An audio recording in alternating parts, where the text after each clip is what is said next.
Welcome to the First Read Ultimate Spider-Man podcast, where we break down Bendis' iconic run on Ultimate Spider-Man, issues 1 through 160 in Earth 1610. I'm Zach. And I'm Johnny O. Johnny O, how you doing today? Excellent. How about you?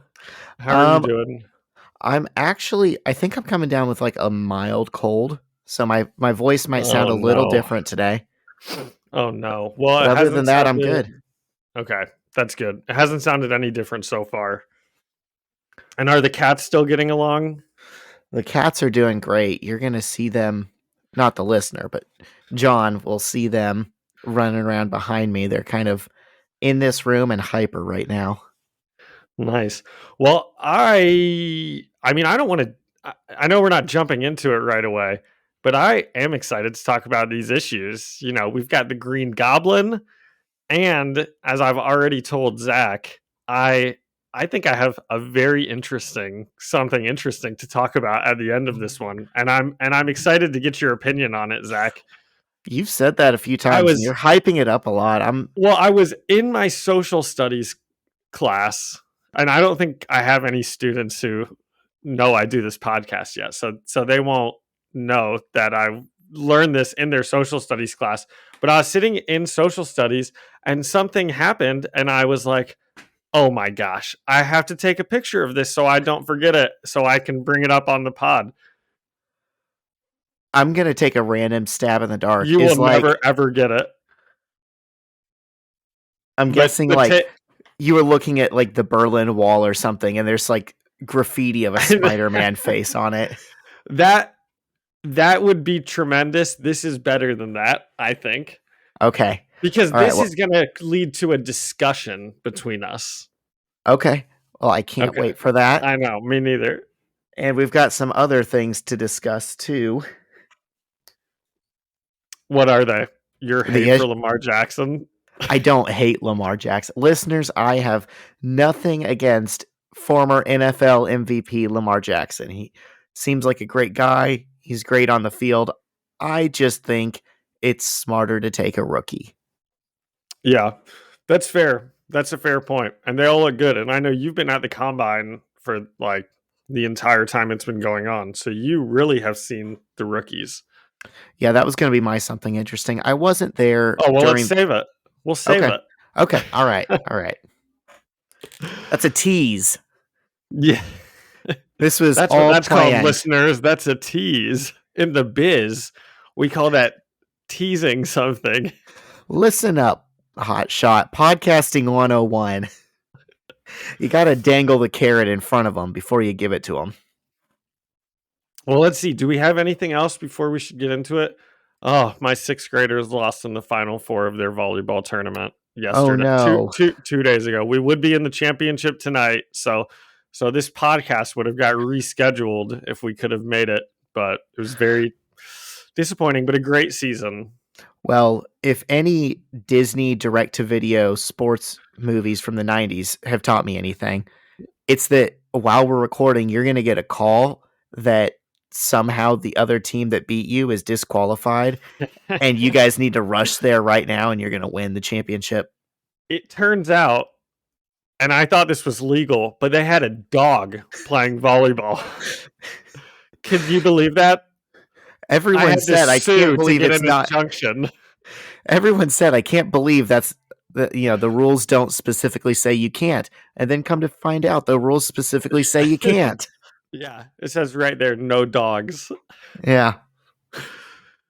Oh gosh. Speaking of sports movies, how well do you know the movie Friday Night Lights? Not that well. Well, their best player gets hurt in the beginning of the movie, Boobie Miles, and he doesn't play the whole year. And then in the championship game, the coach gives a really inspiring speech about think about Boobie Miles and how much he'd want to be out there with you. And Zach, we dropped game 1 of this Final Four matchup pretty badly. And one of our best players was out sick.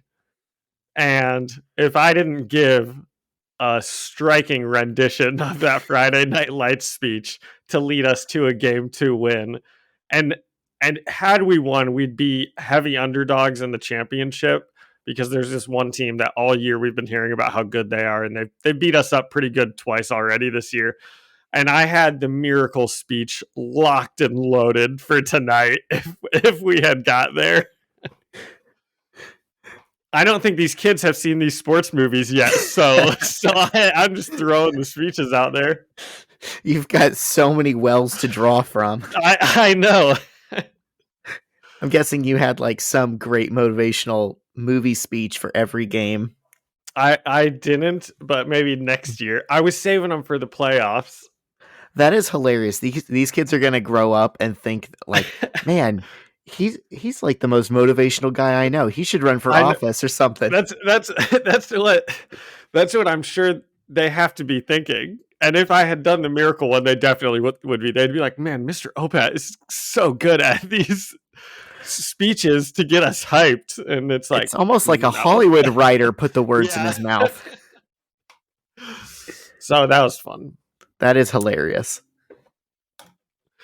Well, should we get into it? Should we throw it over to our friends at the Better Business Bureau? I reckon we should. Every business says they're better, but the ones that earn and display the BBB seal back it up. It instantly identifies businesses that are committed to operating with integrity, honoring promises, and telling the truth. Makes you wonder why every business doesn't have it. So look for it, because it's looking out for you. That's why it's the sign of a better business. And find a better business anytime at bbb.org. And we're back. So let's recap. Okay. So, because we haven't been on the Ultimate Spider-Man run in a couple weeks now. Last we saw, Peter is just constantly being beaten down. He's always making sarcastic comments to himself, big time superhero I am. And every time he does something well, the news covers him like he's a villain. And the last villain we saw him go against was Doc Ock. So Doc Ock made his way to Hammer Industries. Well, that's technically not true. Well, I was going to get to Craven. Okay. Were you about to jump in? Okay. Yeah, it was Doc Ock and Craven. So Doc Ock goes to Hammer Industries. He's going to expose Justin Hammer in these experiments he's doing. And Spider-Man shows up to fight Doc Ock, and then Craven the Hunter shows up to fight Spider-Man. And Spider-Man defeats them all. Unfortunately, Doc Ock kills Justin Hammer. And well, we think a heart attack did, right? It was a little yes. A heart attack from Doc Ock throwing his limo. I think we can safely blame Doc Ock for that. But you're right. It was a heart attack that caused him to die, I guess. So the SHIELD agents show up and they arrest Doc Ock, and as they're walking away from the cell, Doc Ock realizes that Peter Parker is Spider-Man. So Peter gets home, and he's finally being praised on the news because the news caught this big fight he had with Craven and Doc Ock, and he's getting the publicity he deserves. And but unfortunately, he's been lying to Aunt May, and he gets home, and Aunt May is just totally sick of it, and she grounds him. And Peter's like, finally a big-time superhero, but he's grounded. And he doesn't get to do his Daily Bugle job, and he doesn't get to hang out with MJ. So did I miss anything? There was a lot to recap. Yeah, I think that's the most thorough recap we've done so far. Hats off to you, John. Good job. Oh, thank you. And now I've got to pick a fight with our sponsor, the Better Business Bureau. Which not generally a good idea to do, but go off. It's a joking fight. Zach can see behind me. I'm demanding more money here. I've got to sign up, and that's because we've got a double issue this time. So we've got a double issue and then our 2 other normal issues. So technically, we're given 4 issues today. It's pretty good. And you're carrying the brunt of that. And that's why I'm demanding more money. Yes. But I'm not actually. So issue 22, written by Brian Michael Bendis, penciled by Mark Bagley, inked by Art Taber, colored by Transparency Digital, and lettered by Chris Eliopoulos. Hold up real quick before we start. I just want to point out, so you know how I've said that not many of my comics from when I was a kid survived?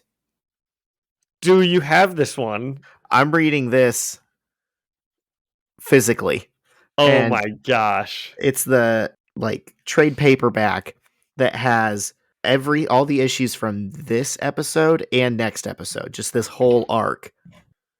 Oh, really? So Yeah, it's like the graphic novel form where it's just all of them at one. Like, yeah, oh, it's that is incredible. Well, 6 issues. let 7 issues. This is a double issue. Yeah, numbered as 6 issues, Yeah, technically 7. Well, let me pull So if you mine up on say, my phone. yeah, I was gonna say, so if you say, oh, this is on page 12, I don't have the page numbers. Okay. I'll have to keep that in mind. So, and well, that's really cool. I always appreciate that. So now you've had the Punisher ones or the Daredevil ones and No. these, and I had the Super Bowl one. No, so it's not the Punisher one that I had. It was one of the Iron Man team ups. And then yeah. I didn't mention it on the pod, but I also had the X-Men team up. Oh, well, you got to mention it every time you have one, I think. I think that might be worth keeping a tally of. Well, I'm kind of running out of, I don't know that I have any more of those things to say, because like I said, not many overall comics survived from my childhood, and this was just one series. So I think this might be it. Yeah. Okay. Well, still good. And I hate to do another recap, but to start off this issue, we actually get a recap of what happened with the Green Goblin earlier. So, Norman Osborn experimented with a wonder drug called Oz on a spider, and that spider bit Peter Parker and created Spider-Man. He then tried to use the formula on himself, Norman Osborn that is, and it turned him into a huge goblin creature. He was driven mad by the drug and killed his wife and attempted to kill his son Harry. And Harry was sent to Colorado, and no one really knows where Norman or the Green Goblin is. Last we saw, he was being shot at and he fell into the East River. So, Zach, from there, do you have anything to add on the recap? Or are we ready to get into it? Yeah, I think we're ready to get into it. Okay. So we open on a city street, lots of hustling and bustling and people walking around. And then out of nowhere, a group of street youths on rollerblades skate in all tough and just start mugging people. And the leader says 5 different times, twice as sweet as money earned. Is that like a catchphrase? It must be his. He's trying to make it stick, but no one even knows who he is, so it doesn't matter. It seems like it's so incredibly like goofy of a thing to just be saying like over and over again as you're rollerblading around and mugging people. He says it to like everyone. And they've got like tasers in their hands. Yeah. And, like motorcycle helmets. It reminded me of, I don't know if you've ever read this comic, but the Dark Knight Returns comic it was like Frank Miller. Have you read it? I'm nodding my head Zach because was kind of shaking his head. Yeah. I'm aware of it. It's one of the most famous comics out there, but I've told you I'm so bad at DC stuff. Even like the big DC books I have not read. There's just like a group of Joker villains that kind of like, it's like years after the Joker has like stopped being the Joker, but there's like his group of like, followers kind of, and they are just like this because they're just like, they look goofy as can be, like they're trying to be cool, and they speak in this way that's like, what's up, you jive turkey, just like random, they like speak like that type of like 70s or 80s lingo. And anyway, this that's what feels it reminded me of. This feels like it's trying to be 2000s lingo, which makes sense for the time, but it definitely stands out as weird now because it's also like 2000s fashion. Yeah. So they are skating around mugging everyone, and one of the people they mug says, "I hope you get cancer." And the leader of the roller derby gang turns around to make a comment, and that's his downfall because as he turns around, he skates into a giant wall of webbing. And Spider-Man swings in and starts taking out all of the dorks on the rollerblades. And we learn that poor Peter Parker was in line at Taco Bell, and he just wanted like a cheesy gordita crunch or something, and he had to leave to deal with this. And he chides the gang for their lack of matching outfits, telling them it's not that hard to get matching outfits for a gang. And as he's beating them up, he's making these comments that he's like, don't you guys know who I am? I fight villains with metal arms. He says, I'm A-list, baby. You guys can't even put together a coherent fashion statement. So Spider-Man beats him up easily and swings away, and hopefully he heads back to Taco Bell. But we see that he doesn't. I know. Unfortunately, he was not going back to Taco Bell. Unless he made a pit stop.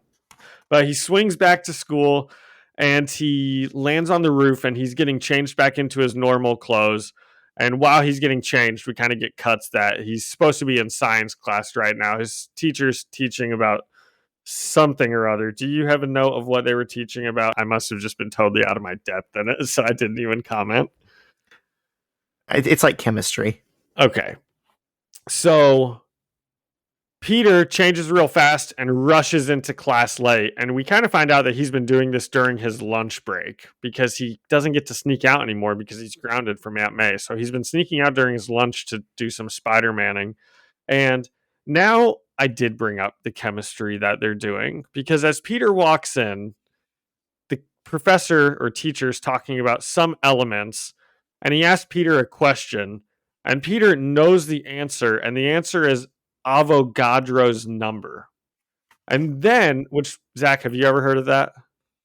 Absolutely not. Neither have I, and I didn't look it up. Then the teacher asks him what the elements are in that number.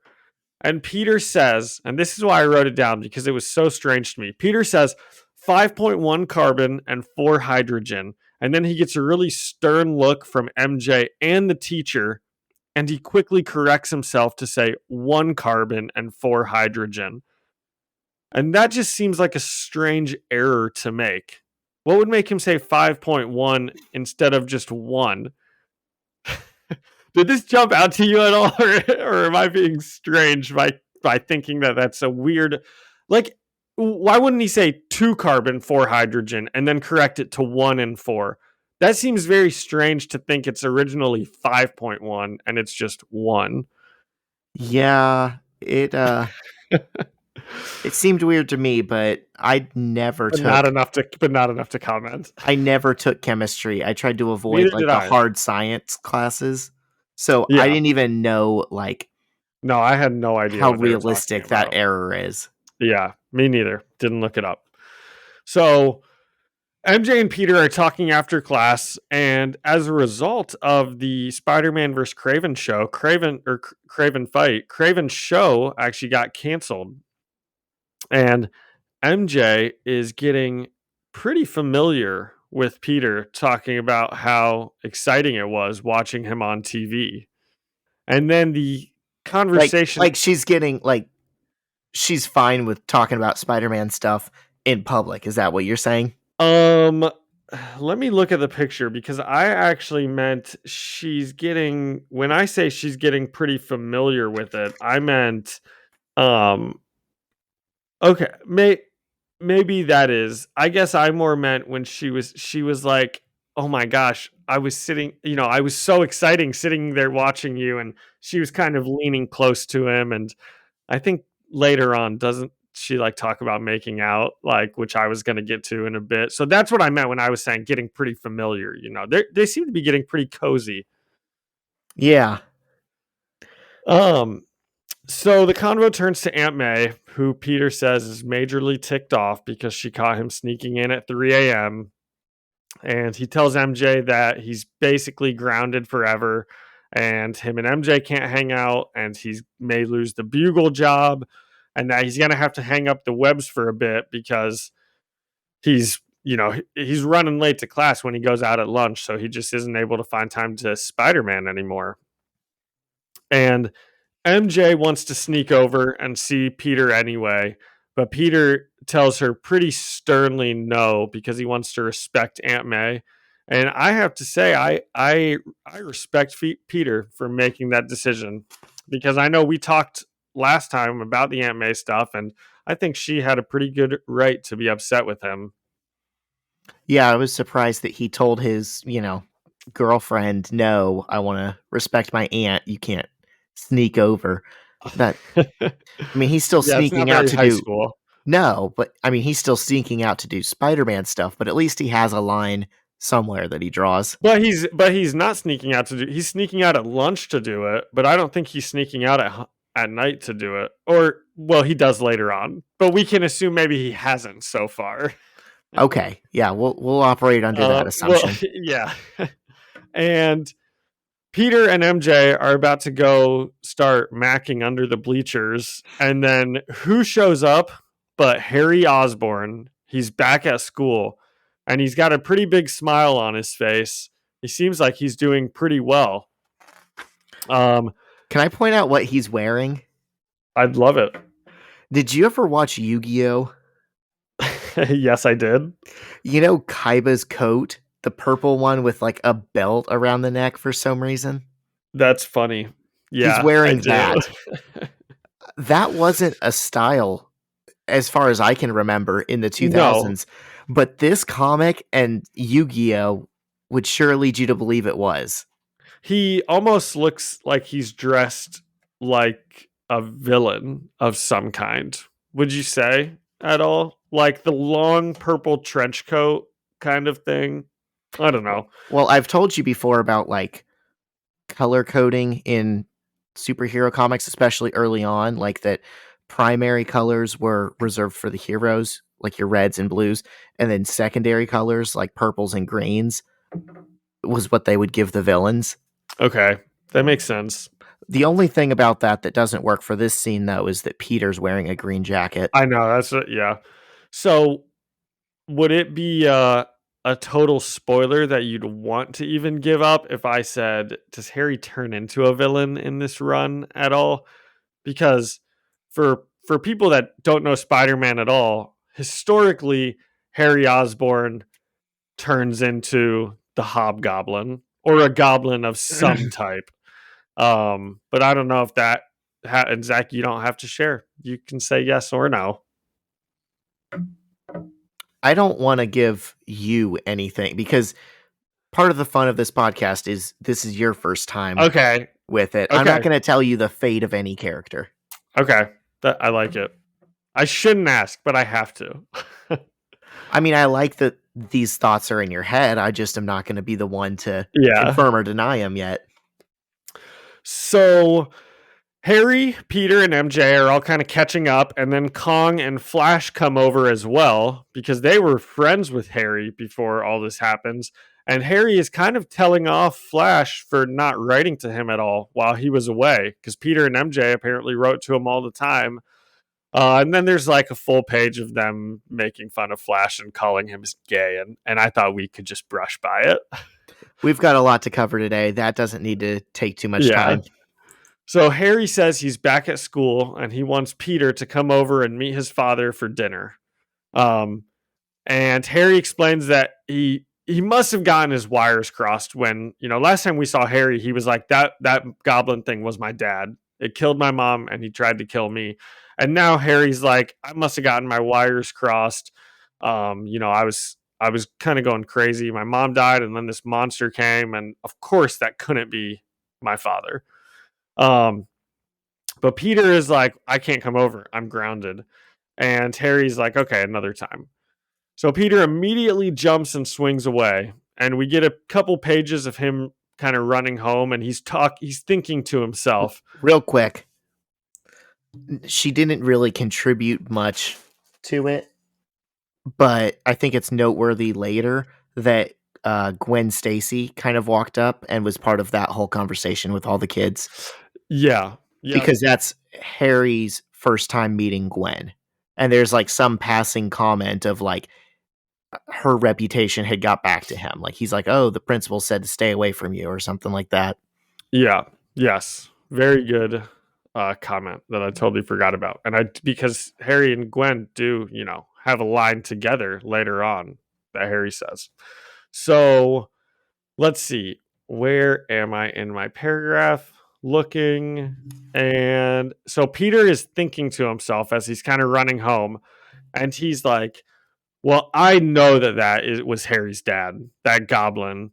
And then he's like, well, maybe it wasn't, but even if it wasn't, Norman Osborn is still a piece of garbage, even if he's not the goblin.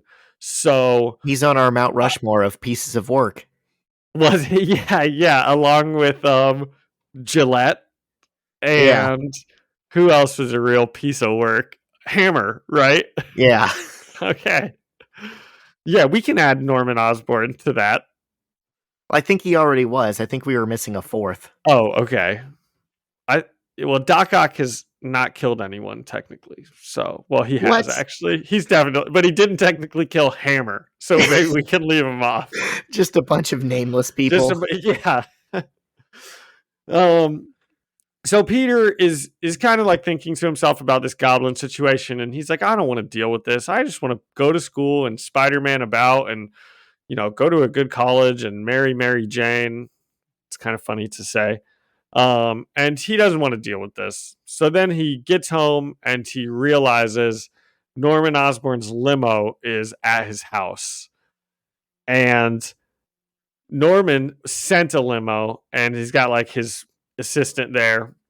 And Aunt May is like, oh my gosh, go get dinner. It doesn't matter that you're grounded.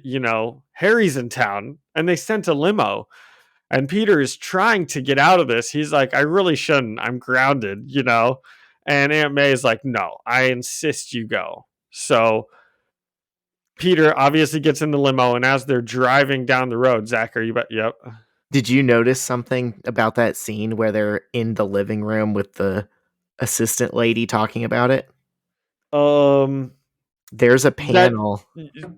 She says, bring your knapsack. Is that what you're referring to? She does say that, but there's a panel where I think whoever drew the word bubbles put them in the wrong place because the secretary asks, what time will he be home? And then Aunt May asks, Aunt May says, what time would be appropriate? Yeah, ma'am. And then the secretary says, oh, I don't know, 8, 9. That exchange makes way more sense if the characters saying the words was flip-flopped. That exchange only makes sense if their characters are flip-flopped, I feel like. Yeah. Oh, well, that's interesting. All right, deduct a point. And then the assistant also says, bring your knapsack. And Aunt May's like, oh, that's nice. You guys can do homework together. But we know what, Zach? What do you think she's saying? I think the implication is there's a Spider-Man suit in there. Yeah, definitely.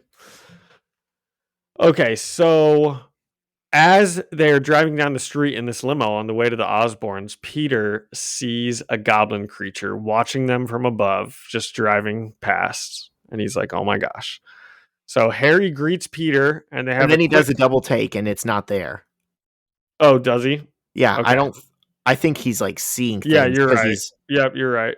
Oh, 10. You think I didn't catch that at all. I thought that the goblin creature was watching them, but I could see that happening. Okay. It's a little ambiguous. So Harry greets Peter at the door and they have a quick convo about how Harry just spoke with MJ and boy, is she in love with Peter. And they're like trying to have the rest of their conversation. And Peter's just like, but wait, she actually said that? Like those words? And Harry's like, yeah, it's fine. And Harry's like trying to move on with the conversation. And Harry says they need to double with that Gwen Stacy girl that he just met. So Harry takes Peter back to see his father so they can talk. And I think that's so strange that he's like, I'm trying to imagine me inviting my friend over and then being like, okay, my father is right through this way. Go, he wants to talk to you, I guess. I'm not coming with. Harry says he has to go back and finish his therapy session that he walked out of to greet Peter. Yeah, that's so weird. So Peter walks into Norman Osborn's humongous office, and there's a TV playing a clip as he walks in of the news of Spider-Man taking down Doc Ock. And Norman Osborn emerges, and he's like, I've watched this 40 times or 5 times or something. I don't remember the exact amount. And So many times he burned a hole in his TiVo. So is that what he says? I've watched this clip so many times this weekend, I thought I was going to burn a hole in my TiVo. So Peter walks in. He immediately must know, like, this guy knows who I am. He's got a Spider-Man clip already playing. And Norman emerges and he's like, so do I look better or worse than the last time we met?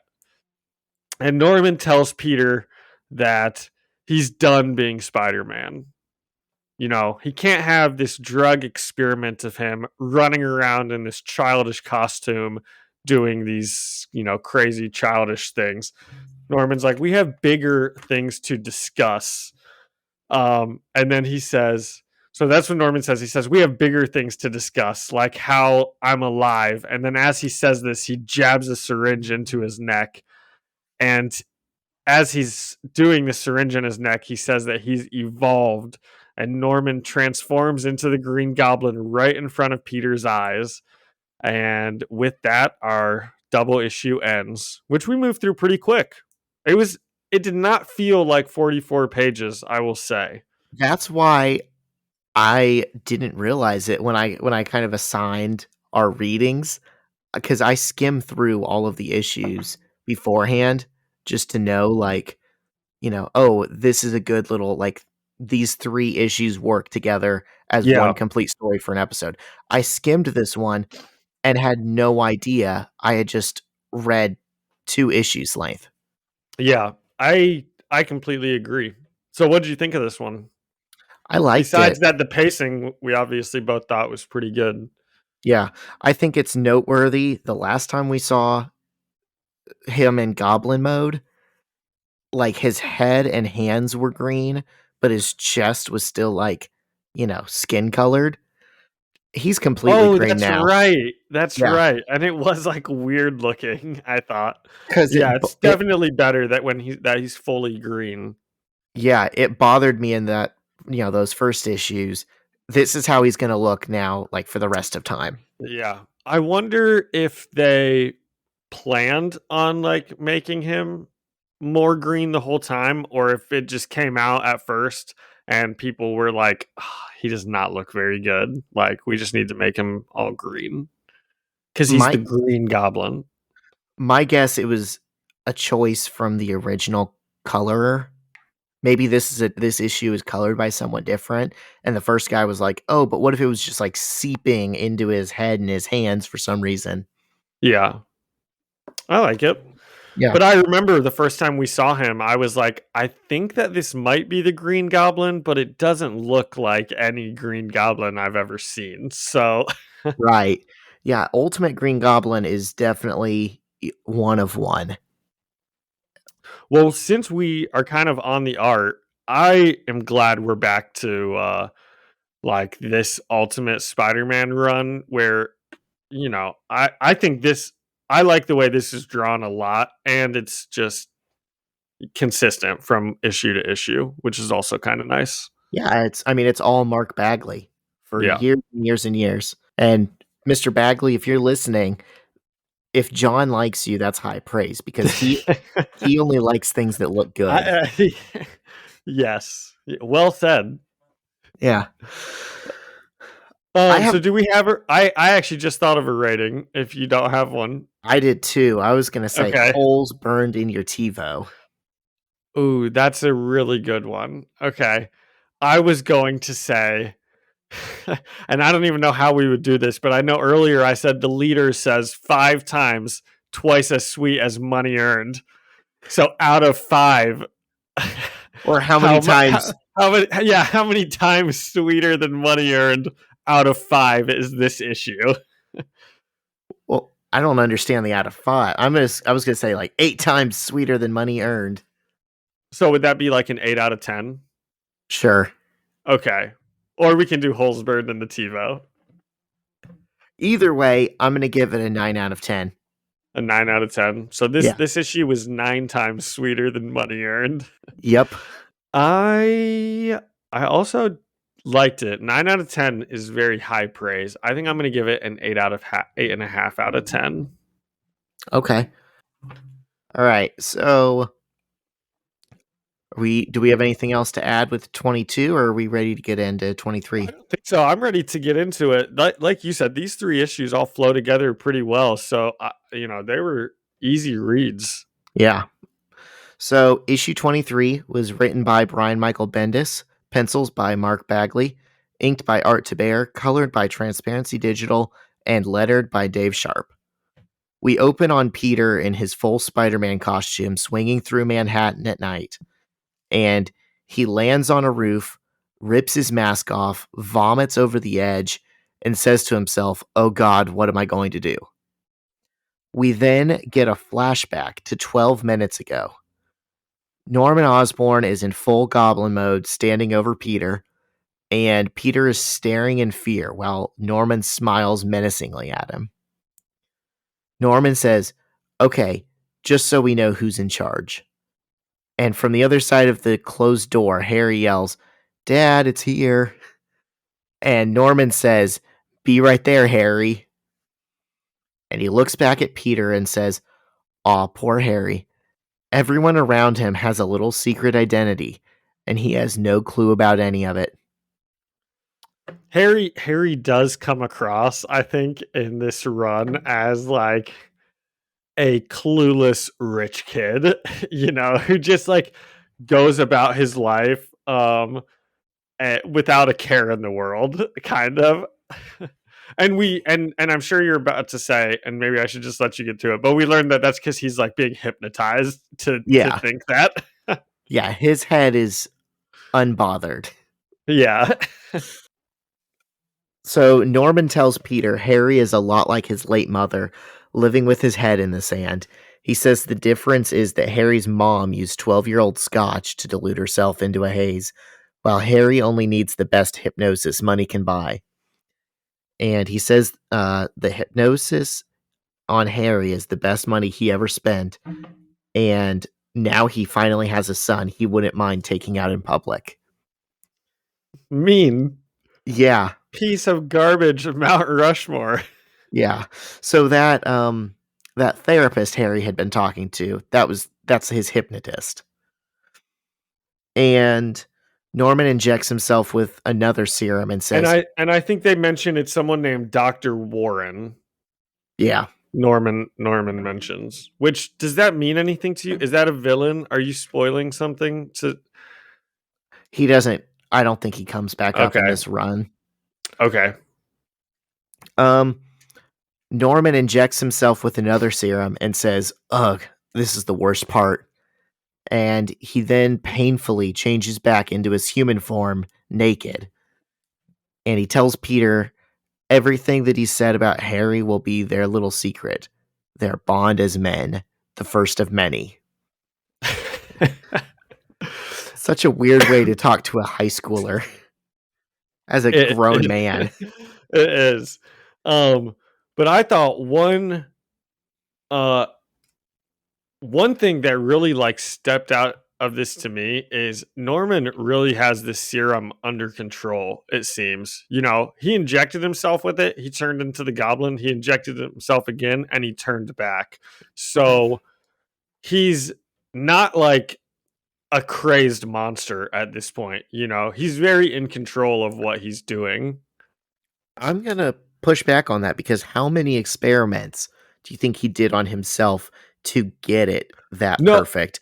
And what do you think those effects were on him? Yeah, we do hear, and even in the like recap that it gave us in the last episode, it says the experiments have driven him crazy.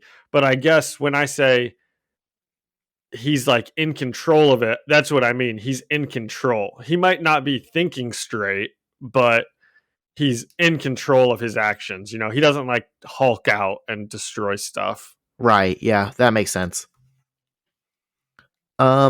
So he stands and puts on a robe, and he says, from this day forward, Peter belongs to him. He will work for Norman and be rewarded for his work and have a good life.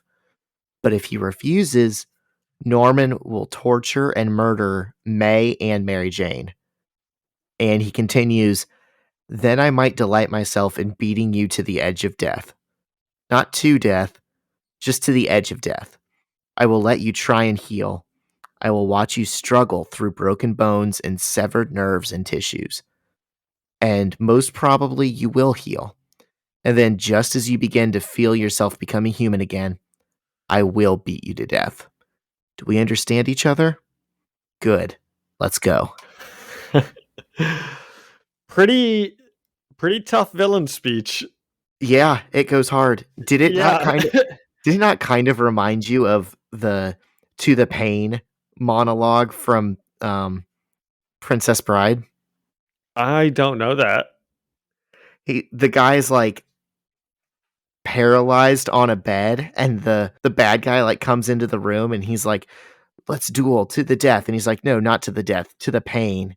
And he's like, I'm going to disfigure you so badly that you're going to be in pain for the rest of your life. And people are going to, be scared of you when you walk through the streets.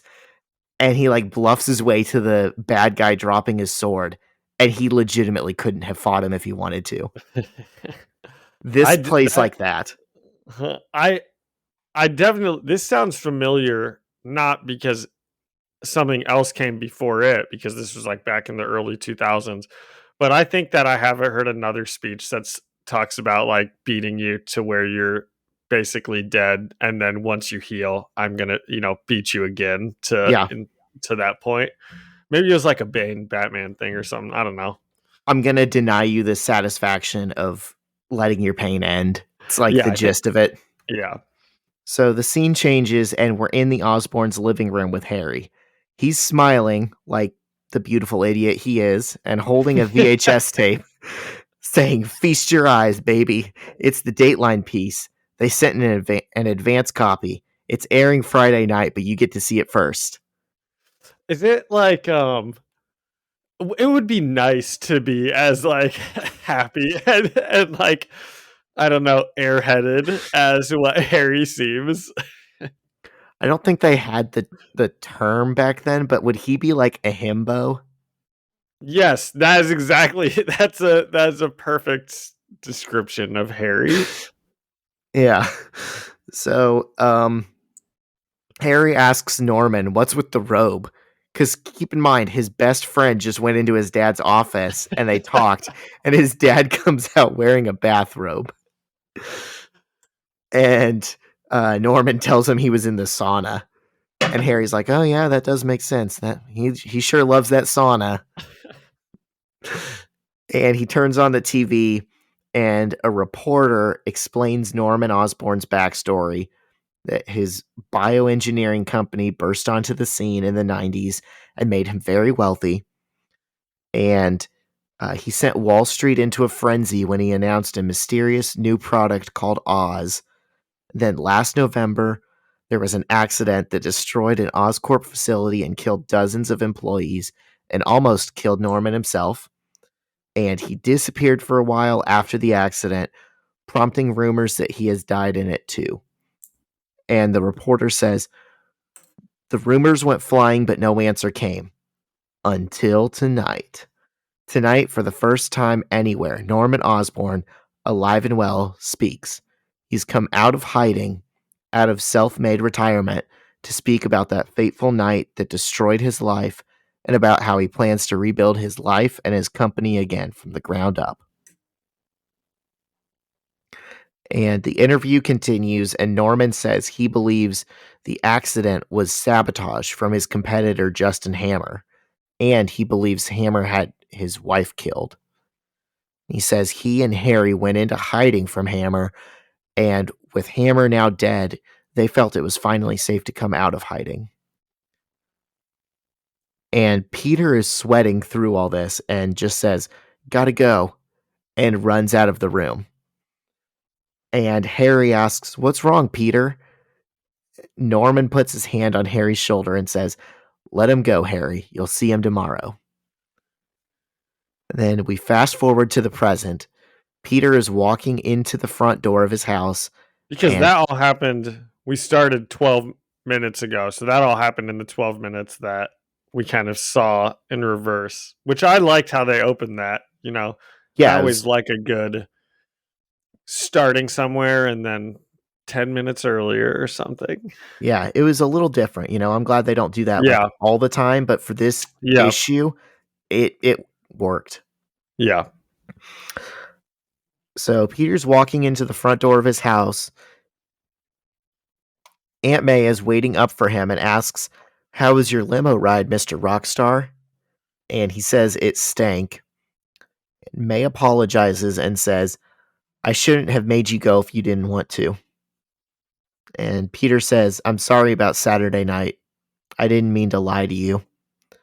May says, "It's okay. It's your first girlfriend. We'll chalk it up to experience." And Peter starts crying and pulls Aunt May in for a hug. And she looks surprised at first, then starts comforting him. And she asks him, "Are you okay, sweetie?" Peter tells her it was just a long day. Later, Peter is sitting at... I love this. I'm sorry, I have to interject. I love the nice scenes between Peter and Aunt May. They're maybe my favorite It's cute, isn't it? relationship. Yeah, it definitely is. Later, Peter is sitting at his desk in his basement, and he's still crying softly to himself, and again asks, "What am I going to do?" The phone rings, and Peter lets it go to voicemail, and the message starts out, "Peter, it's Mary. Pick up if you can." And he answers the phone quickly, and MJ asks him if he's still grounded, and he says, "I don't know. I don't think so." He asks if it's too late for her to come over, and she says it's almost 11. And he says, "Man, I really need to talk to you. Some really horrible things." But he's interrupted by a knock on his cellar door. And he tells Mary Jane about it and says he thinks it's Harry. And MJ's like, "At 11 o'clock at night?" Peter goes and opens the door and sees Gwen Stacy standing there. And Gwen asks him, "Want to buy some Girl Scout cookies?" "No? Then is it okay if I kill myself on your front lawn?" Did that line make any sense to you? No. No, but then later on is she being serious? Like, it sounds like maybe she is partially being serious, and like she did come over to talk to someone because she was like potentially gonna hurt herself. Yeah, I think this is just how she talks. She turns everything Yeah. into a joke, even if it's serious. But Yeah. it just felt very weird, you Yeah. know? And Peter also literally all he says is he opens the door and he said and the phone is there, so whoever's on the other end of the phone can hear. And all he says is Gwen, and then the next thing he says to Mary Jane is, "I've got to call you back," or something like that. And man, he's just so bad at this. He's so bad with women. Ugh. We've said this before, but he's clueless on that front. Like I worse than mean, Harry could in general. obviously we know that Gwen came over because she's like gonna hurt herself or something. But all Mary Jane on the other end of the phone knows is that Gwen Stacy showed up at 11 o'clock at night, and then her At boyfriend her hung up, boyfriend's house. and then her boyfriend hung up on her on the phone. Yeah, Ugh. it's not great. Peter asks her what she's doing there, and she tells him she had nowhere else to go. And then this is what you were alluding to. He tells MJ he'll call her back. And MJ says, "No, Peter, don't." But the phone's already clicked. And Peter runs into Aunt May's room and says, "I got a problem. There's a girl in my basement." And May thinks he's talking about Mary Jane and starts scolding him, but he stops her and says, "No, it's this girl from school, Gwen Stacy. She's kind of, And then he starts drawing a circle next to his head with his index finger, like saying she's crazy. And she just came over, like, out of nowhere. And he explains that her mom ran off to Chicago with some guy, and her father is at work, and he thinks she's going. He thinks she's thinking of hurting herself or something. And Aunt May tells Peter to put on some pants because he's been in his underwear throughout all of this. And she rushes down the stairs, and then we see May cooking scrambled eggs for Peter and Gwen. And Captain Stacy arrives at the door and introduces himself to May and thanks her for looking out for his daughter. And Gwen frowns when she sees her father come in, and May offers him eggs. And the scene changes, and the next day at school, Peter is standing at his locker, talking to Mary Jane, telling her about what happened with Gwen. MJ asks why he thinks she came to him, and Peter says he doesn't know. She then says, "You never called me back." He starts to explain to her what he was going to tell her about Harry's father, but before he can get the words out, Gwen tackles him with a hug from behind while yelling, "Hey, it's my own personal superhero." Does she know that she's being awful to Mary Jane? Like, do you think, like, is she purposefully being like this? Or does she not know that she's obviously going to make Mary Jane insanely jealous with all this stuff? I don't see how she could possibly not know. So is she trying to, like, go after Peter, do you think? It's hard to tell. I think it might just be her personality, Yeah. you know? I mean, she likes stirring the pot in general. Yeah. That's what it seems like to me. I think it is just like her personality. And she doesn't know that she's being totally out of line. It's just like who she is, you know? Or she's always out of line. That's just what she Yeah. does. Yeah. Gwen starts talking about the previous night and about her father, then looks at MJ and says, "Hold on to this one. He's solid gold." So lines like that, like like Oh my god, your they're boyfriend is just so friends. great. Yeah. That's not how I read it. I more read it like this is how I interpreted this scene is she is just like she sees Peter as a really good friend and she likes his relationship with Mary Jane, but I could read it more like yours, and be like, your boyfriend is so great. He's my own personal superhero.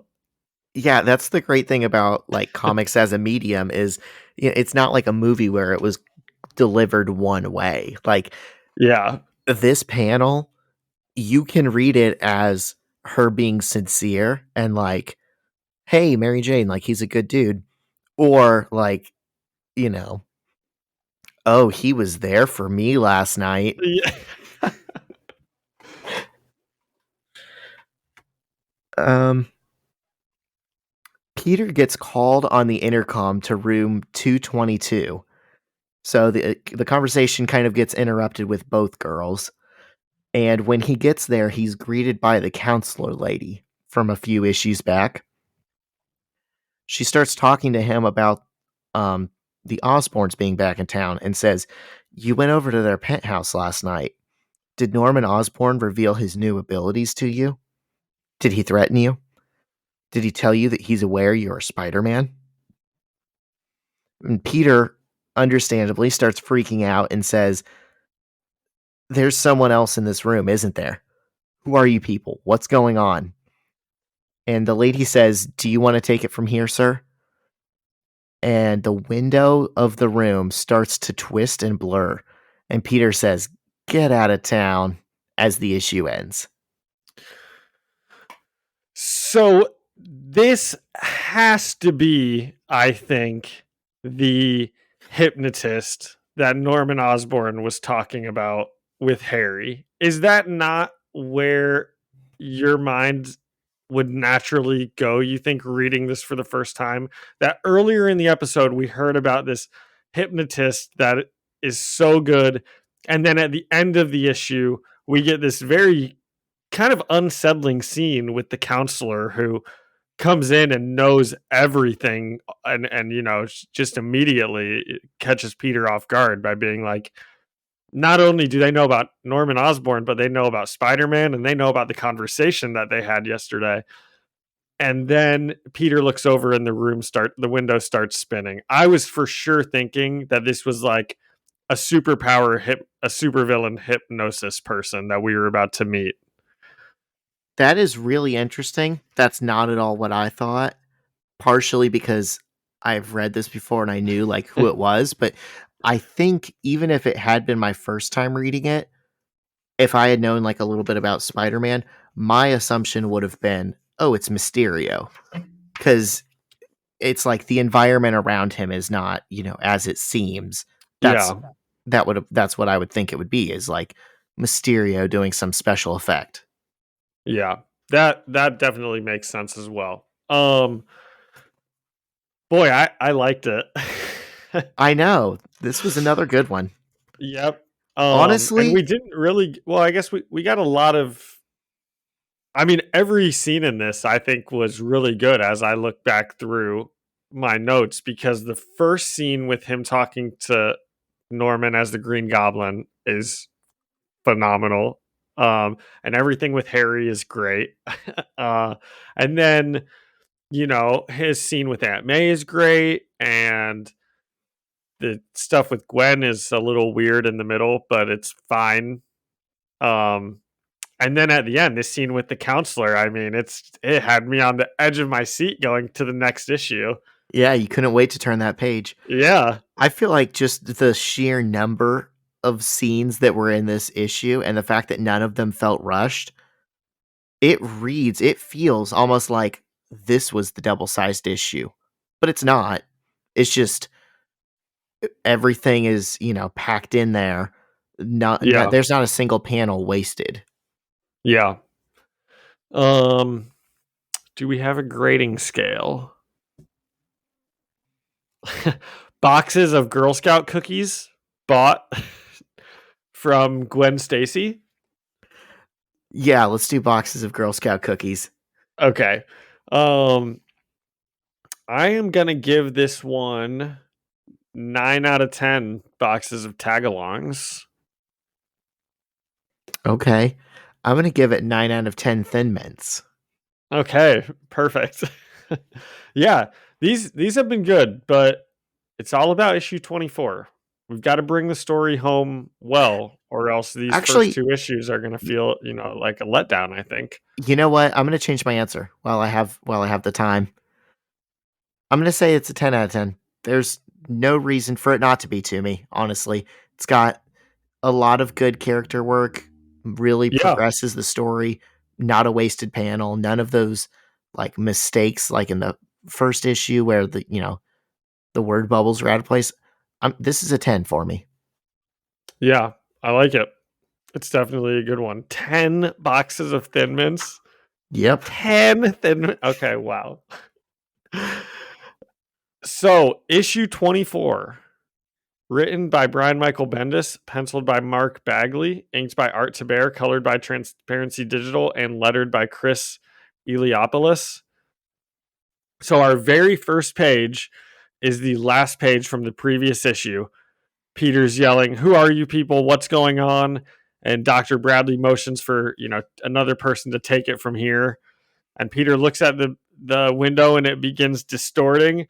And oh my gosh, Zach, I could have jumped out of my chair. It's Nicholas J. Fury looking pretty close to his Samuel L. Jackson look.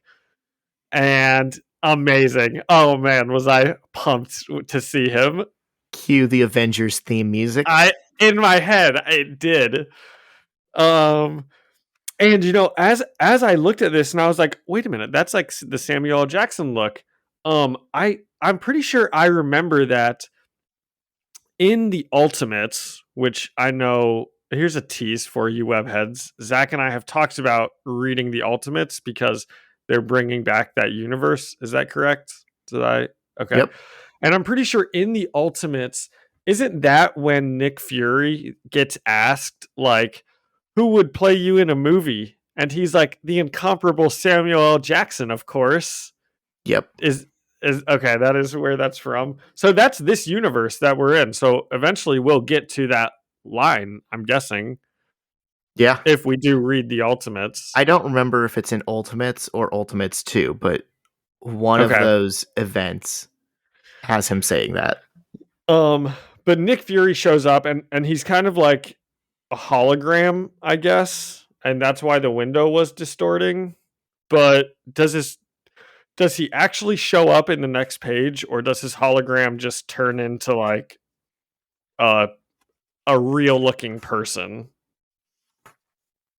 It's either a hologram or like he teleported in. I'm not sure. Or he was like had some cloaking technology and he was transparent for a second. That's probably what it is. You know what? He was using that new transparency digital. Yes. He was colored by transparency digital. Excellent. Do we have a rim? Yeah, I kept the rim shot on my computer because it was so hard to find the first time. Okay. We'll have to add that in. Add it in post. So I wrote in my notes, Zach, when I tell you I almost out loud hooted and hollered, a tremendous entrance by Fury. He's got a good superhero pose going and everything. So Fury's kind of introducing himself to Peter, but Peter already kind of knows who he is because in this universe, Nick Fury runs the largest peacekeeping task force called SHIELD. And that must not be like a secret organization. It's just like an outwardly peacekeeping organization, but obviously they do some secret stuff. He's like a cool J. Edgar Hoover. Yeah. I don't know enough about J. Edgar Hoover to confirm or deny that. So Peter asks how they know about him, and Fury and Bradley give him a pretty funny response, and they're kind of like, oh, how do we know about you? Well, it could be from this, or it could be from this, or it could be from this. And they mentioned like 5 different ways that they could have known about Spider-Man. And it reminds me a lot of Nick Fury and Maria Hill from the Avengers movies. That's the type of relationship that I think these two have. If our viewers who have seen the movies want to picture that in their head. Yeah, it's very good. And it's fun because I've mentioned before, like, anyone who's even slightly aware in this universe should be, and knows Peter Parker, should be able to figure out he's Spider-Man. And, it's like SHIELD's unspoken power, just like as an organization, is they only hire the people who are aware. Like they just have eyes that are open. And by that, they're some of the like most informed people on the world. I think it's safe to say Harry Osborn would not be a SHIELD employee. So Fury says, "Consider it flattering. We're busy people, and we've been keeping a good eye on you." And we get a real nice shot of Fury with his, his eye and his what's it called? His eye patch. Yeah, I'm a big fan of him being like, "I'm keeping my good eye on you." So Peter just immediately starts running towards the door, and Fury says, as he's running out the door, that Osborn's going to have Peter try to kill Nick Fury. And if he refuses, then he's going to do the awful things he mentioned to Aunt May and MJ. So this obviously gets Peter to stay and continue listening. And Peter asks why Osborn would want to kill Nick Fury. And we get what I assume is a double panel or a double page, big drawing of a bunch of different things going on. So it's not all one picture. It's like 7 different pictures all in like a collage. And these pictures are the different things that I'm about to mention that Fury's also talking about. So he kind of explains that S.H.I.E.L.D. has been in the super soldier serum business days ever since the days of Captain America. And a couple of companies were competing for S.H.I.E.L.D.'s attention to provide them with some type of serums. And they were impressed by Oscorp's presentation. And they ended up going with Oscorp to make a viable serum. But after 2.5 years, they had nothing. So Fury cut ties with them.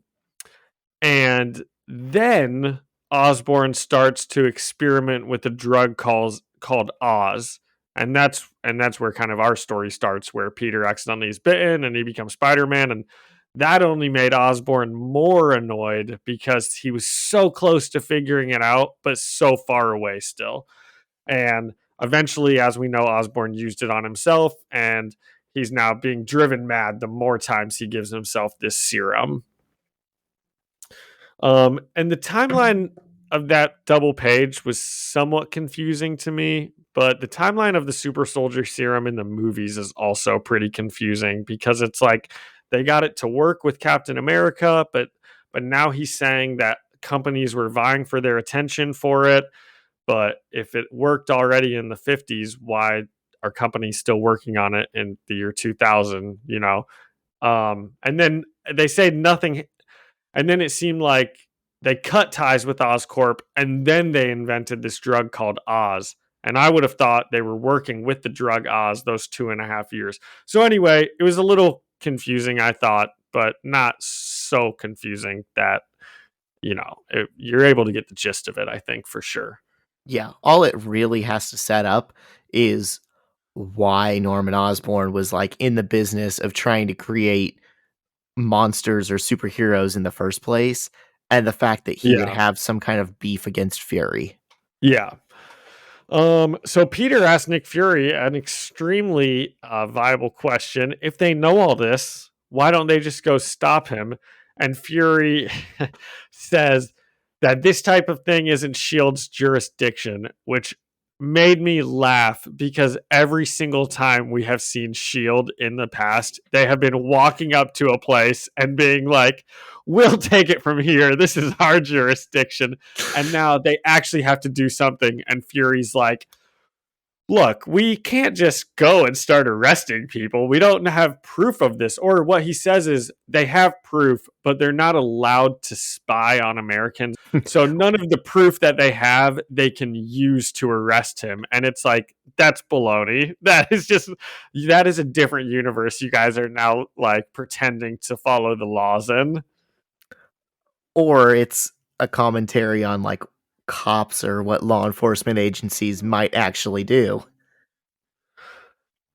But S.H.I.E.L.D. isn't. But S.H.I.E.L.D. is the good guys. Wouldn't they? They call themselves peacekeepers. Yeah. No one who calls themselves a peacekeeper has ever had bad intentions. But I just did think it's funny that every time we see S.H.I.E.L.D., they're always like, we'll be handling it from here. And now they're like, well, 16-year-old kid, this one's up to you, because even though we know all this stuff, our hands are tied. We just can't go after him yet. That is very funny. They're like all powerful right up until they have to do something. So they're like, Peter, you're on your own. And Fury tells Peter, our intel says he's going to come to you and he's going to order you to kill me. I read everything in Samuel L. Jackson voice. And he's like, I would appreciate it if you would say no. Was that a good? That was great. Good? Okay. Yeah, go on. I just like the crossing your arms and like tilting your head as you said it. That's my Sam Jackson body language. Yeah. So Osborn will then either engage Peter right away in a fight, or he will go after a loved one, like he talked about. And Fury says as soon as either of those things happen, and Osborn endangers a civilian, Shield will be there to go after him. And Fury also tells Peter to not tell his friends or family, or it could get him killed. And we know that this is really going to upset Peter more, because for the entire past issue, he's been trying to tell Mary Jane this stuff because it's really bothering him. And now it's like, another reason why he just like can't. Hey, Percy, my cat is scratching himself on my microphone. Okay, let's get him down before he unplugs it. So Peter begins cursing at Fury. In the, whatever they'd be called, not actual curse words, but in the swear letters. You can just cut this out, Zach. No, Peter you're good. begins cursing at Fury. Understandably so. And he says again, I just want to date Mary Jane and go to college. And Fury says, optimism is a revolutionary act. And Peter responds back, who told you that? The guy who poked out your eye? And Fury flies across the room at him and kind of backs Peter up to the wall. And he just very calmly says, yes. And Peter very sincerely, I think, apologizes. And Fury's like, don't worry about it. And I thought it was a cute moment. So Peter sees MJ and Harry. They're kind of like waving at him from a distance, and he just runs in the opposite direction home. And as soon as that he was gets later home, in the hallway. Peter, they didn't catch him with Fury. Yeah, Peter leaves, and then he sees MJ and Harry, and he just like goes in the opposite direction because he knows, he's like, I don't have anything I could talk to these guys about right now. And right as Peter gets home, luckily he runs home because May is getting into a limo that the Osborns sent, and apparently they've been invited to dinner again. And Peter tells Aunt May that he doesn't want to go, and he just very calmly explains that like Mr. Osborn isn't a good man. He might even be a criminal. And May repeats a line that Uncle Ben used to say, I've never met a man with money who hadn't stepped on someone to get it. And I appreciate Comrade May and Comrade Ben. So May and Peter tell the assistant lady that they won't be going to dinner. And May asks Peter what they're going to do tonight instead. And Peter, in a very superhero way, just says, I have to go to work. And we get a couple of pages of panels of Spider-Man swinging through the city. And he's like, this is it. This is my last hurrah. I am going to the cops. I'm going to the FBI. I am done being Spider-Man. I can't have my friends and my family caught up in this stuff anymore. He says, I'm going to take off my mask, and whatever consequences there are, we'll deal with them. And then, of course, he lands on a building, and who is there but the Green Goblin? And was Peter going to the Green Goblin, do you think, or did he just run into him randomly? It was unclear. I mean, I guess he's talking about turning himself in, but it makes sense to me that before he could do that safely, he would have to, like, defeat the Goblin. That is what I thought also. I thought he was maybe going to fight the Goblin and then turn himself in. So, like, this fight with Goblin, this is our last hurrah with Spider-Man, potentially. That's what we're setting up. That's what he thinks. Yeah. And this is the last issue, right? So we got to 160 real fast. Yeah. So Spidey and Goblin are talking, and Spider-Man's making some good points. He's like, I am the one that should be mad. Your experiment spider bit me and screwed up my entire life. He says, I should sue you guys. And Osborn responds with some nonsense about like circles of life and circles of death and circles of whatever. And it's clear he's completely losing his mind. And Spidey lets him know that. He's like, oh man, whatever. You're such a jackass. All this crap you've injected into yourself has made you nuttier than a fruitcake. And Osborn starts lecturing Spider-Man about responsibility and how he owns Spider-Man genetically because the Oz that's running through them. And Spidey makes a final stand saying he will never be on Osborn's team or kill for Osborn. And Osborn jumps off the building that they're on, and he just tells Peter, "You will learn." Real quick, how crazy is that logic of, oh, I created this chemical that you accidentally got filled with, and now it's in your veins. So I own maybe the patent to that chemical, so now I inherently must own you too. It's pretty crazy logic, but it's It's also not totally insane logic. You would think Norman Osborn, even not nuttier than a fruitcake, would feel some sort of responsibility for the fact that Peter Parker is swinging around a Spider-Man, you know? I mean, I get that, but it's very funny to me that he's trying to set the precedent of like, oh, I own Oz.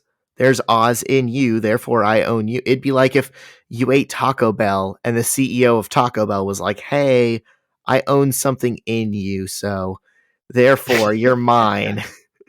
Yeah, get that's a get good point.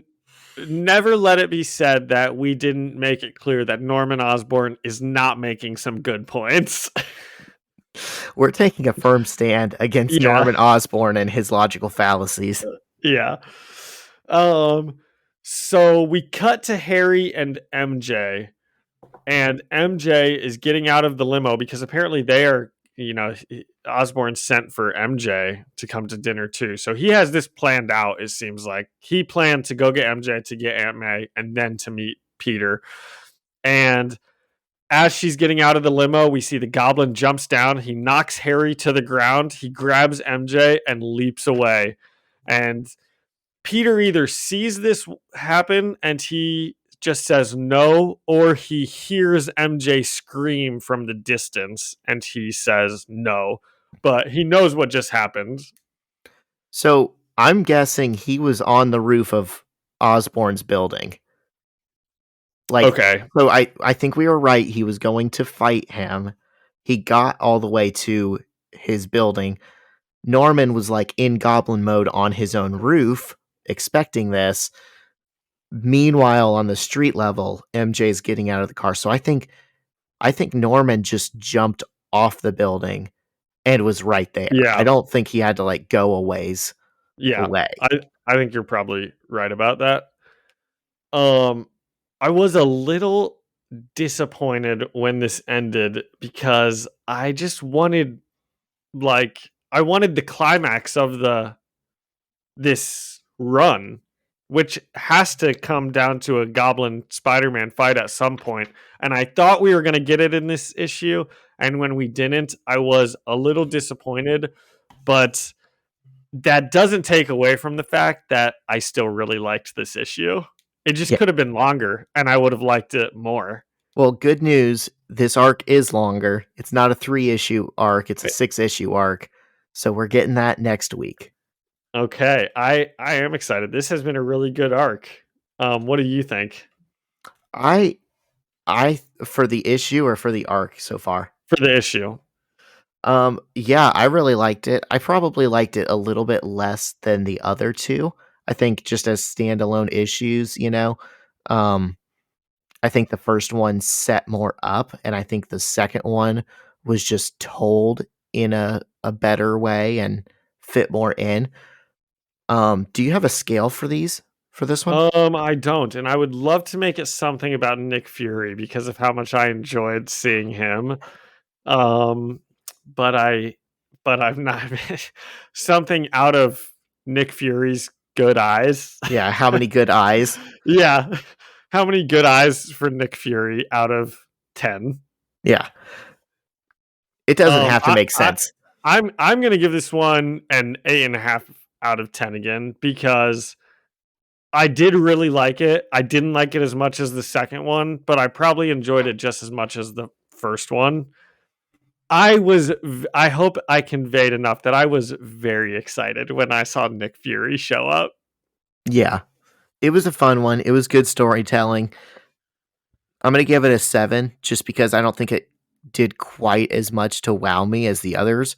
And because there have been moments here where we're like, wait, what was going on? Was Nick Fury actually in the room? Was he Yeah. going to the Goblin? Like, it just could have been more clear, Yep. That's true. but no That's slouch of an true. issue. Yeah. Some good lines. Uncle Ben's line about money. Peter saying, "I have to go to work." I love it. Yeah. The the stuff about the circles of life and circles of death.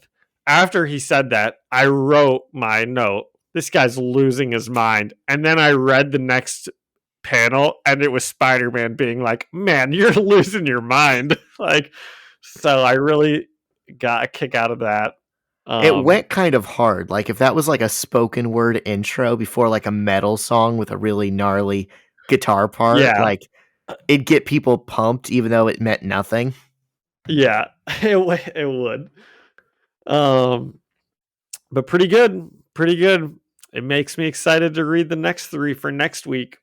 Yep. So next week, we're going to be on issues 25, 26, and 27 of Ultimate Spider-Man. And I can't help but notice that that's gonna bring us to our something interesting. If you don't have anything left for these issues.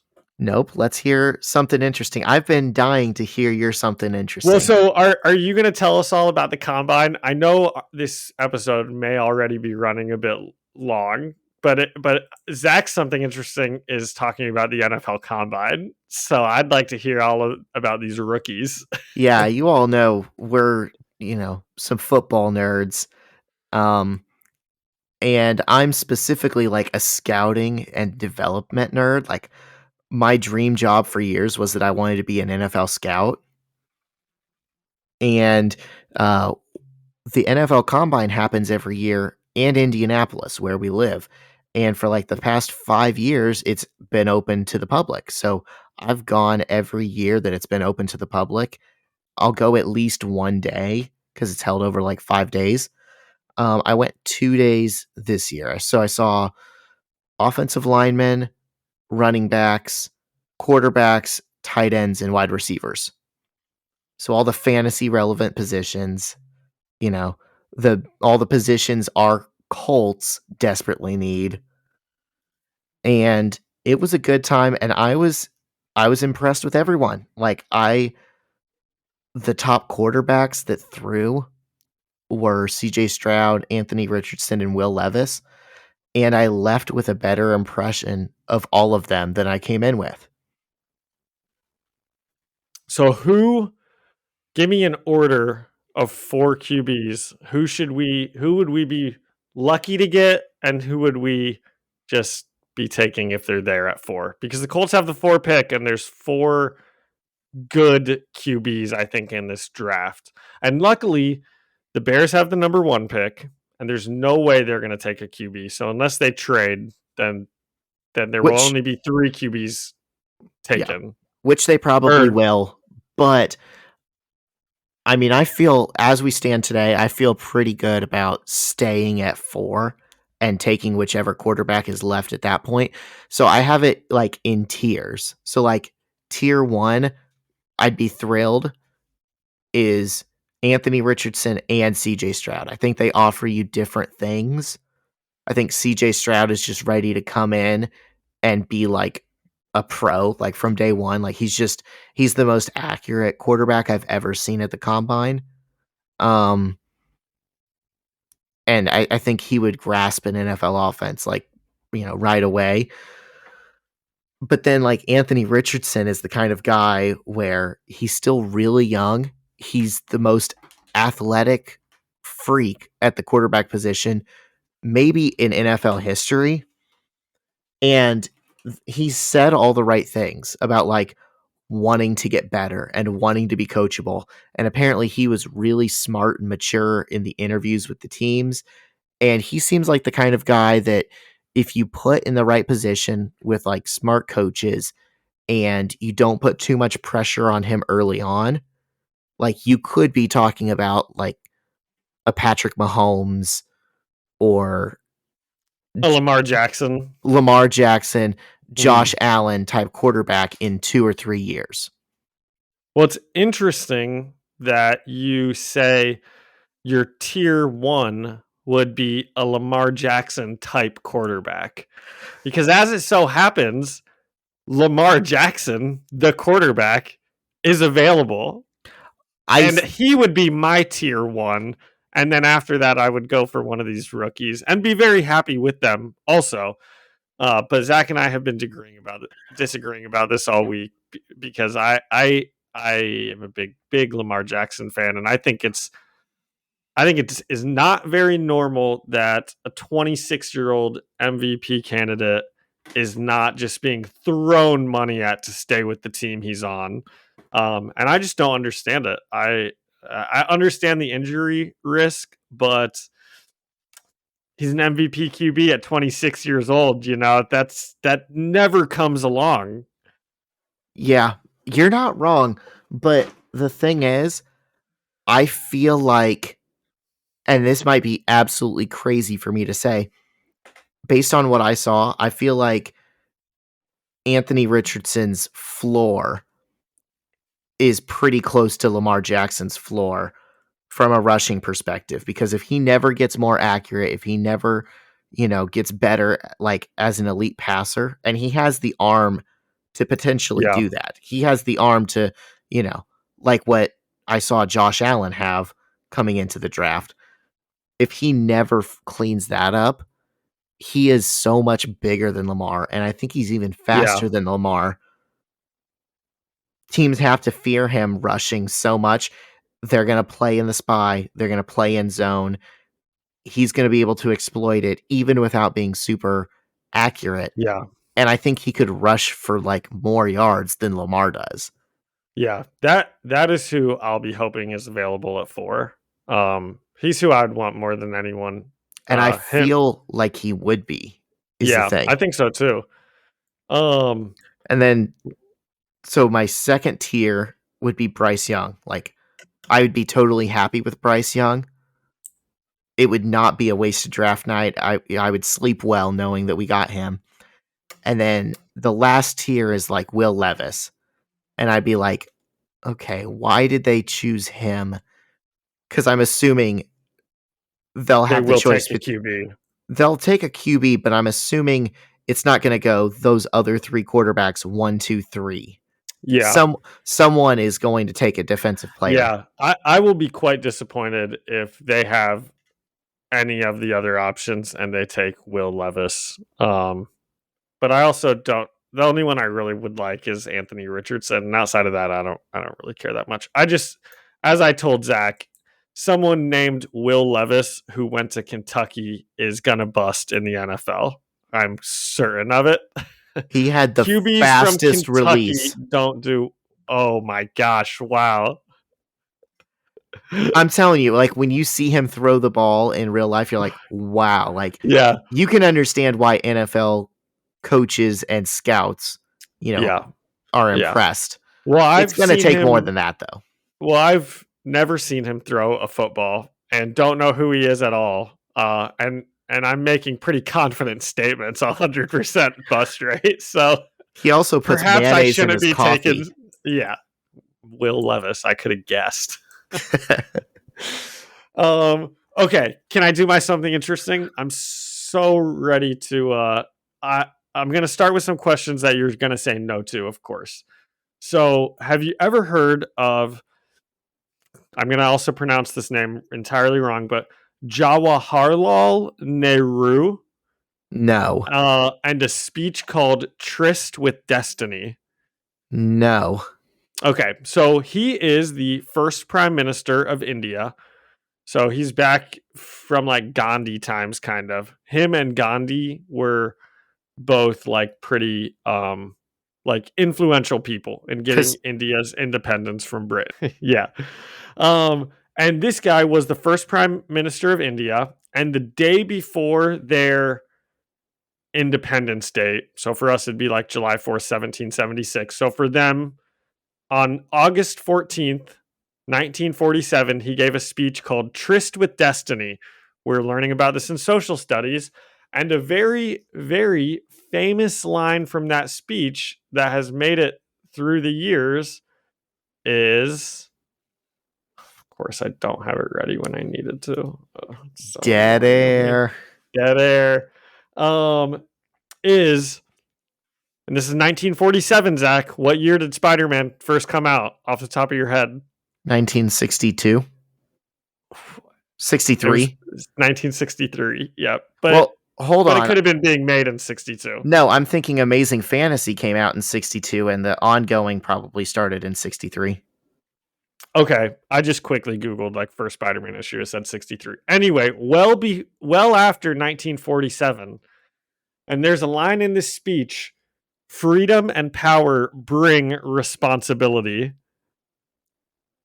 Yeah. I mean, I can't. Does he say help. Great freedom and great power? No, it says freedom and power bring responsibility, and then it says that responsibility rests upon the assembly. Blah blah blah blah blah. Right, but I can't help but think that had to have been even subconsciously part of the "with great power comes great responsibility" line from Spider-Man years later. Do you think there's any subconscious thought that got changed with that, or do you think that is a total coincidence? When I saw this in class, I immediately took a picture of it. I was like, I got to bring this up. My guess is that Stan Lee probably didn't know the source of it, but it's possible that maybe people he had spoken to or something that he had read had referenced it. I think that's probably true. I don't think anyone working at Marvel was like following the India independence movement too heavily, but I think that this is too close to "with great power comes great responsibility" for it not to be somehow connected. Yeah. And just like heard the line, and then it sat in the brain, and then they were like, "Oh, this sounds good. I don't know where I heard this before, but it sounds good," you know? Yeah, I mean, he lived in New York. Marvel offices were in New York. It's the great melting pot. Like, it's not hard to believe that they crossed paths with, an Indian person at some point who was really affected by that speech or was, thought it was inspirational and had said it, because that's just something they say all the time. So that means the first prime minister of India, Nehru, was somewhat influential in crafting this Spider-Man zeitgeist that is now like one of the most popular lines of all time, you'd think. "With great power comes great responsibility." Is this a bad something interesting? Have I let you down? No, I think I'm worried that this isn't living up to the hype, but I thought it was really interesting when I saw it. That is interesting. In Spider-Verse, the event that we read an issue from that had the serial killer Peter Spider-Man. Parnell or something. Patton Parnell, yeah. In that event, there is a version of Spider-Man that's like from India, and it's like Bhavender Patel or something. So, like, some Indian version of Parker. the Peter Parker name. And I don't know that guy has gotten many more like books. Like, he hasn't gotten Spider-Punk treatment to my knowledge, where it's like, oh, here's his own little mini series or something. But if he did, I think it'd be really cool if they could work that original line into his backstory. Really cool. Oh, Zach, of course, now that we've said it on the record, Marvel literally can't do it. No, but Marvel, just talk to us, okay? India is like the most populated place in the world. Second. If you put out did China overtake them? For a while, yeah. Okay. Second, I think there's over 1 billion people.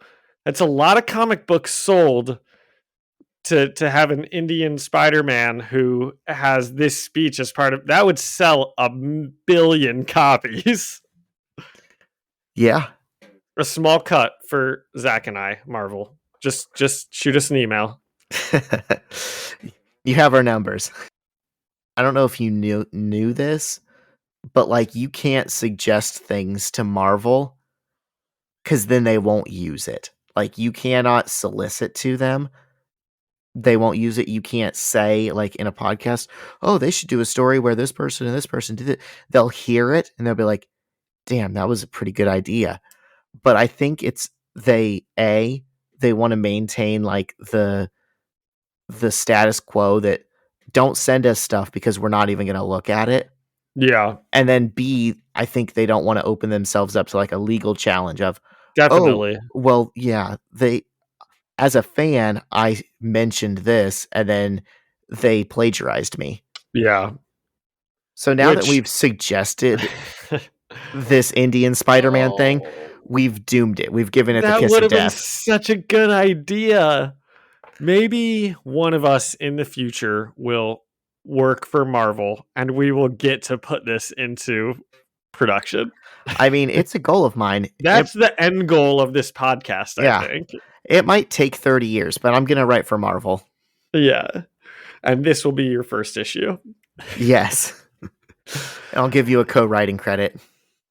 Oh, I'd love that. Well, that was pretty good. I liked that. Something else. We got anything else? I don't. Looking forward to next week. We've got issues, 25 through 27 of Ultimate Spider-Man, and we're finishing off the Green Goblin run. Yep. And then after that, stay tuned for some Ultimates. Ooh, exciting. Okay. Should I send us out, Zach? Do it. Well, thank you so much to Ian Hickey for our music and Alyssa Seaman for our artwork. And you can find us on Instagram at the First Read Podcast. So swing on by next week, webheads. Bye. Bye.